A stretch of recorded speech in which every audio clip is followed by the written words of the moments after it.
কিভাবে কিভাবে পুড়লো? কি করেছিল?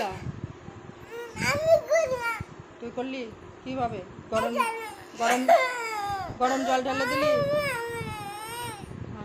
আর ছুবা না জ্বলবে জ্বলবে, ছুবা না।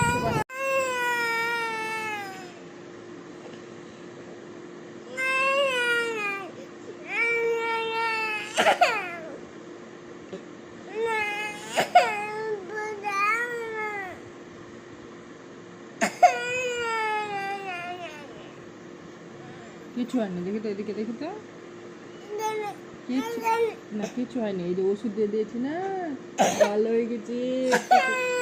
ট্রেন গাড়ি দেখবে, আবার ডিম রান্না করছি, ডিম ভাত খাবে টুকু। খাবে না? ঠিক আছে, তুমি এখন ট্রেন গাড়ি দেখো, বুঝছো?